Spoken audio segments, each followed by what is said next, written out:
안녕하세요. 저는 프랑스 파리에서 온 마리 두폰이라고 해요. 30년간 프랑스 교육 현장에서 일해온 중등교육 전문가죠. 이야기를 들어보기 전에 구독과 좋아요 한 번씩만 눌러주세요. 정말 감사합니다.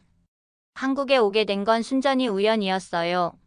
파리 소르본 대학에서 세계 교육 시스템 비교 연구 프로젝트를 진행하던 중 한국의 교육 성과에 대한 자료를 보게 되었거든요.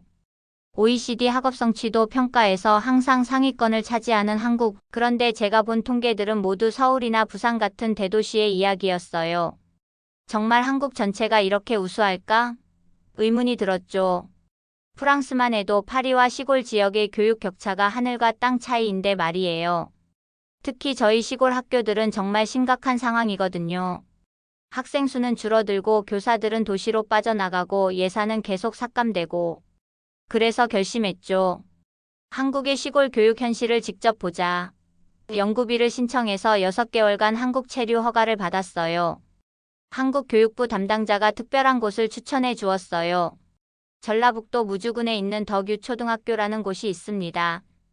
학생이 12명밖에 없어서 폐교 위기였는데 지금은 정말 특별한 교육 공동체가 되었어요. 솔직히 처음엔 의심스러웠어요. 학생이 12명? 프랑스로 치면 이미 폐교됐을 규모죠. 하지만 호기심이 앞섰어요.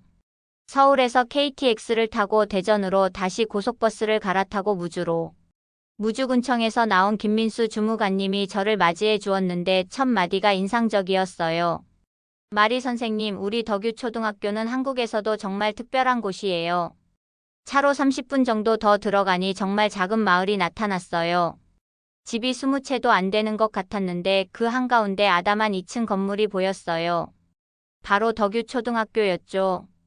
건물은 낡았지만 아이들 웃음소리가 들려오고 운동장에서는 누군가가 축구를 하고 있었어요. 학생이 12명인 학교에서 축구를? 궁금해서 가까이 가보니 더 놀라운 광경이 펼쳐졌어요. 아이들과 함께 축구를 하는 사람들이 선생님들만이 아니었거든요. 마을 아저씨, 아주머니들도 함께 뛰고 있었어요. 심지어 할머니 한 분은 골키퍼를 하고 계시더라고요. 외국인이네. 한 아이가 저를 발견하고 달려왔어요. 안녕하세요. 어느 나라에서 오셨어요? 유창하지는 않지만 영어로 인사하는 모습에 놀랐어요. 프랑스에서 왔어요. 너희 학교를 보러 왔단다. 와, 프랑스. 에펠탑 있는 나라. 순식간에 12명의 아이들이 모두 모여들었어요. 1학년부터 6학년까지 나이도 제각각이었지만 마치 한 가족처럼 자연스럽게 어울려 있었어요. 마리 선생님 환영합니다. 박현정 교장 선생님이 다가오셨어요. 아이들이 외국 손님을 정말 좋아해요. 정말 그랬어요. 15분 전까지만 해도 서로 모르는 사이였는데 아이들은 제 손을 잡고 이것저것 보여주겠다고 난리였거든요. 그날 오후 학교를 둘러보면서 첫 번째 충격을 받았어요. 교실 하나에 여러 학년이 함께 수업을 듣고 있었거든요. 1, 2학년은 한글 공부를, 3, 4학년은 수학을, 5, 6학년은 과학을. 한 명의 선생님이 동시에 3개의 다른 수업을 진행하고 계셨어요. 이게 가능한 일인가? 프랑스에서는 상상도 할 수 없는 모습이었어요. 그런데 더 놀라운 건 아이들이 서로를 도와가며 공부하고 있다는 거였어요. 6학년 언니가 1학년 동생에게 글자를 가르쳐주고 4학년 오빠가 2학년 동생의 수학 문제를 설명해주고 마치 형제 자매들이 함께 공부하는 것 같았어요. 다음날 아침 일찍 학교에 갔는데 벌써 선생님들이 모여서 회의를 하고 계시더라고요. 8명의 교사가 12명의 학생을 가르치는 거니까 교사 대 학생 비율로만 보면 꿈의 교육 환경이죠. 박현정 교장 선생님이 설명해 주셨어요. 사실 3년 전만 해도 이 학교는 폐교 직전이었어요. 학생 수가 5명까지 줄어들었거든요. 그런데 마을 주민들이 나서서 반대했어요. 학교가 없어지면 마을이 죽는다고요. 그래서 시작된 게 덕유초등학교 살리기 프로젝트였대요. 마을 주민들이 적극적으로 나서서 젊은 가족들을 유치하기 시작했고 교육청에서도 특별히 우수한 교사들을 배치해 주었다고 해요.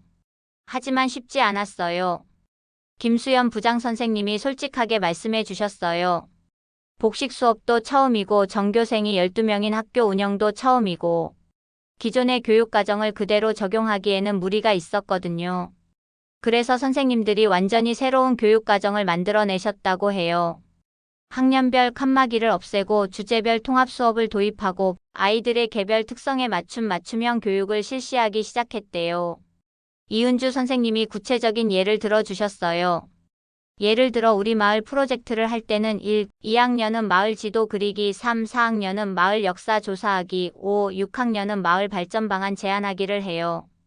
그러면 서로 다른 학년 아이들이 어떻게 함께 수업을 해요?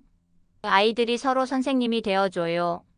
최민호 선생님이 웃으며 말씀하셨어요. 6학년 아이가 1학년 동생에게 뭔가를 가르쳐주면서 자기도 그 내용을 더 확실하게 이해하게 되고 1학년 아이는 또래 형, 누나에게 배우니까 더 쉽게 받아들여요. 실제로 수업을 참관해보니 정말 그랬어요.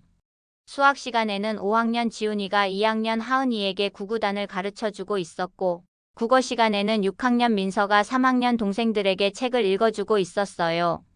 더 놀라운 건 아이들의 학습 태도였어요. 프랑스 아이들은 대부분 수동적이에요. 선생님이 가르쳐 주기를 기다리죠. 그런데 여기 아이들은 달랐어요. 스스로 문제를 찾고 친구들과 토론하고 해결책을 모색하는 모습이 정말 인상적이었어요. 비결이 뭔가요? 제가 물어보니 이정미 선생님이 이렇게 대답하셨어요. 아이들을 믿는 거예요. 어른들이 다 정해주고 가르쳐 주려고 하지 말고 아이들 스스로 찾아갈 수 있도록 기다려주는 거죠. 그날 오후에는 텃밭 수업이 있었어요. 학교 뒤편에 조그만 밭이 있는데 거기서 아이들이 직접 농사를 짓고 있었거든요. 상추, 토마토, 오이, 고추. 정말 다양한 채소들이 자라고 있었어요. 이것도 수업인가요? 물론이죠. 장영수 선생님이 환하게 웃으셨어요. 과학 시간에는 식물의 성장 과정을 관찰하고 수학 시간에는 수확량을 계산하고 국어 시간에는 관찰 일기를 써요. 모든 교과가 연결되어 있어요. 아이들이 직접 기른 채소로 점심을 해먹는다는 말에 더욱 놀랐어요. 그날 점심시간에 마을 할머니 두 분이 오셔서 아이들과 함께 밥을 해 드시더라고요. 학교에서 기른 채소와 마을에서 가져온 반찬들로 차린 식탁은 정말 푸짐했어요. 할머니, 이거 제가 기른 토마토예요. 우와, 우리 민서가 키운 거네. 정말 맛있겠다.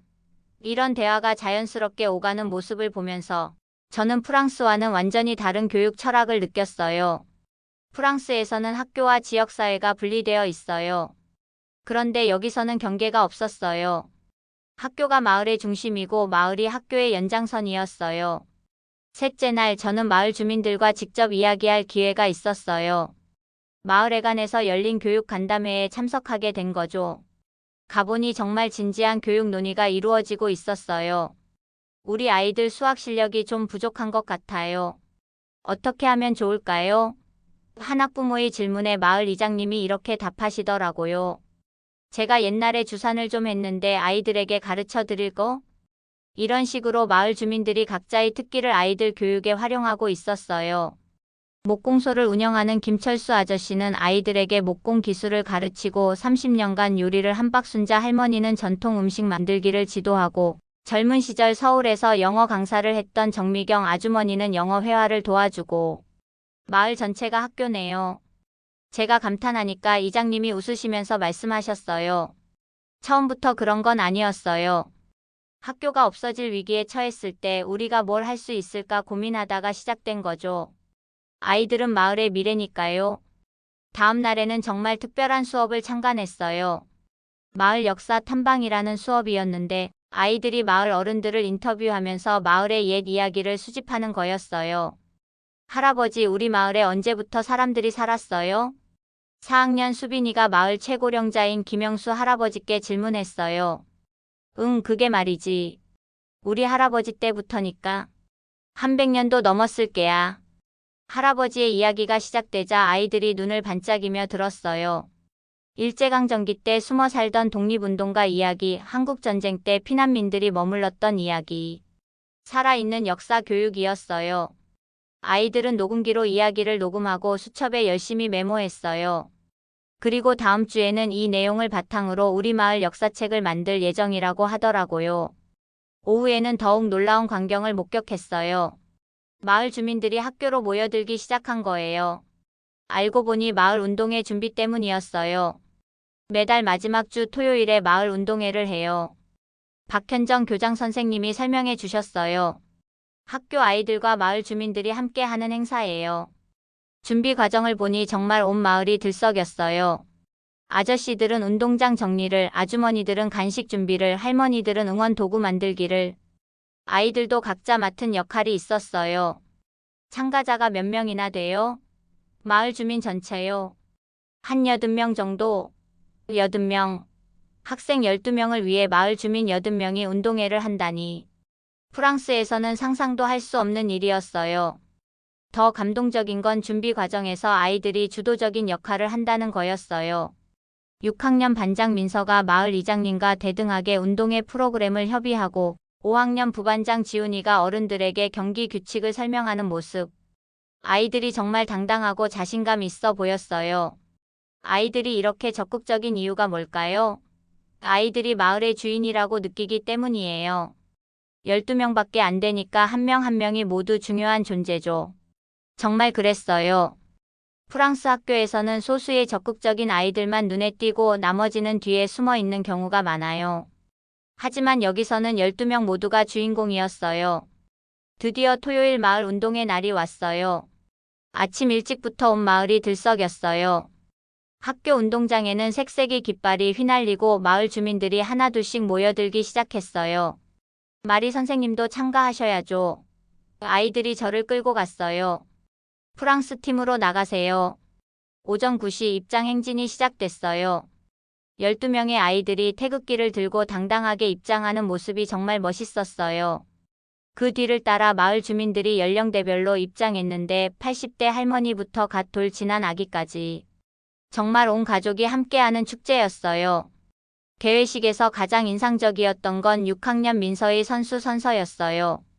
우리는 서로를 이기려 하지 않고 함께 즐기겠습니다. 어르신들을 공경하고 어린 동생들을 아끼겠습니다. 프랑스 운동회라면 더 빨리, 더 높이, 더 강하게를 외쳤을 텐데 여기서는 함께 즐기고 서로 배려하자였어요. 첫 번째 경기는 3대2어 달리기였어요. 할아버지, 아빠, 손자가 한 팀이 되어 계주를 하는 거였는데 80대 할아버지가 지팡이를 짚고 천천히 걸어가시는데 관중석에서는 박수와 응원이 터져나왔어요. 할아버지 화이팅! 천천히 가세요. 아이들의 순수한 응원 소리에 제 눈에서 눈물이 핑 돌았어요. 이게 진짜 교육이구나 싶었어요. 두 번째 경기는 마을 역사 퀴즈 대회였어요. 아이들이 지난주에 조사한 마을 역사 내용으로 문제를 내고 어른들이 맞히는 거였어요. 어른들이 틀리면 아이들이 힌트를 주면서 함께 맞춰나가는 모습이 정말 훈훈했어요. 점심시간에는 더욱 놀라운 광경이 펼쳐졌어요. 마을 아주머니들이 준비한 음식들이 운동장 한쪽에 쫙 깔렸는데 모든 게 집에서 직접 만든 음식이었어요. 김치찌개, 불고기, 잡채, 전. 정말 푸짐한 상차림이었어요. 아이들이 어른들께 음식을 떠다 드리고 어른들은 아이들 먹는 걸 흐뭇하게 바라보시고 정말 대가족이 모인 것 같은 분위기였어요. 오후 경기는 더욱 재미있었어요. 마을자랑 UCC 대회라는 게 있었는데 각 팀별로 우리 마을의 좋은 점을 동영상으로 만들어서 발표하는 거였어요. 특히 3팀의 영상에서 6학년 지훈이가 우리 학교는 작지만 사랑이 가득해요. 선생님들은 우리 부모님 같고 친구들은 진짜 형제 자매 같아요 라고 말하는 부분에서 정말 감동받았어요. 마지막 순서는 소원 풍선 날리기였어요. 아이들과 어른들이 각자 소원을 적은 종이를 풍선에 매달아서 하늘로 날려보내는 거였어요. 12개의 작은 풍선이 파란 하늘로 올라가는 모습을 보면서 저도 모르게 눈물이 흘렸어요. 저녁에 마을 회관에서 열린 뒤풀이에서는 더욱 깊은 이야기들을 들을 수 있었어요. 처음에는 정말 힘들었어요. 한 학부모가 고백했어요. 도시에서 살다가 아이 교육 때문에 이 시골로 왔는데 과연 잘한 선택일까 의심스러웠거든요. 그런데 지금은 어떠세요? 최고의 선택이었어요. 아이가 이렇게 밝고 자신감 있게 자라는 걸 보니까요. 선생님들의 이야기도 인상적이었어요. 도시 학교에서는 아이 한 명 한 명을 깊이 알기 어려워요. 한 반에 30명이 넘으니까요. 그런데 여기서는 12명 모두의 성격, 특기, 고민까지 다 알 수 있어요. 가장 큰 변화는 뭐예요? 아이들이 자신을 사랑하게 된 거예요. 도시에서는 비교당하고 경쟁하느라 자존감이 낮았던 아이들이 여기 와서는 자신의 가치를 발견하고 당당해졌어요. 마지막 날 저는 아이들과 함께 특별한 수업에 참여했어요. 꿈 발표회라는 시간이었는데 12명의 아이들이 각자 자신의 꿈을 발표하고 어른들이 조언을 해주는 시간이었어요. 1학년 하은이가 먼저 나왔어요. 저는 커서 우리 마을 선생님이 되고 싶어요. 3학년 수빈이는 농부가 되고 싶다고 했어요.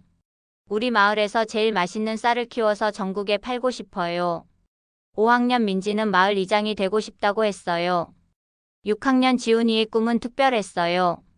저는 우리 마을 같은 학교를 전국에 만드는 사람이 되고 싶어요. 도시 아이들도 우리처럼 행복하게 공부할 수 있게요. 마지막으로 6학년 반장 민서가 나왔어요. 저는 우리 마을을 절대 떠나지 않을 거예요. 여기서 계속 살면서 우리 마을을 지키고 싶어요. 그 순간 많은 어른들의 눈에 눈물이 맺혔어요. 발표가 끝난 후 박현정 교장 선생님이 저에게 소감을 말해달라고 하셨어요. 저는 한참을 생각한 후 이렇게 말했어요. 일주일 전에 저는 교육을 찾아서 여기 왔습니다. 그런데 여기서 본 것은 교육이 아니었습니다. 이것은 교육이 아니라 공동체입니다. 아이들을 중심으로 한 완벽한 공동체를 봤어요. 계속해서 말했어요. 프랑스 교육은 개인의 성취에 집중합니다. 더 높은 점수, 더 좋은 대학. 하지만 여기서는 함께를 가르치고 있어요. 서로 돕고 서로 배려하고 서로 성장하는 것을요. 가장 놀라운 건 아이들의 자신감이에요. 12명밖에 안 되지만 모두가 주인공이에요. 프랑스 아이들보다 훨씬 당당하고 행복해 보여요. 저는 30년간 교사로 살았지만 여기서 처음으로 진짜 교육이 뭔지 알게 되었어요. 교육은 지식을 전달하는 게 아니라 사람을 키우는 거예요.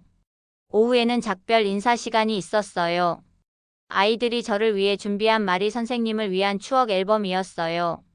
일주일 동안 함께한 모든 순간들이 사진과 그림, 편지로 가득 담겨 있었어요. 6학년 민서가 대표로 편지를 읽어줬어요. 마리 선생님께. 일주일이 정말 짧았어요. 선생님이 오시기 전에는 우리 학교가 특별한 줄 몰랐어요. 그런데 선생님이 놀라워하시는 걸 보니까 우리가 정말 행복한 곳에서 살고 있다는 걸 알게 되었어요. 앞으로 더 열심히 공부해서 우리 마을을 더욱 아름답게 만들겠어요. 정말 감동적이었어요. 아이들은 제게서 뭔가를 배웠다고 했지만 사실은 제가 아이들에게서 더 많은 걸 배웠어요. 진짜 교육이 뭔지, 진짜 행복이 뭔지. 마을을 떠나는 차 안에서 뒤돌아본 덕유 초등학교는 정말 작고 아담했어요. 하지만 그 작은 학교에서 일어나고 있는 일들은 세상에서 가장 큰 기적이었어요.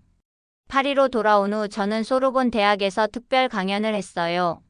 제목은 12명이 만든 교육혁명 마이너스 한국 시골 학교에서 찾은 교육의 본질이었어요.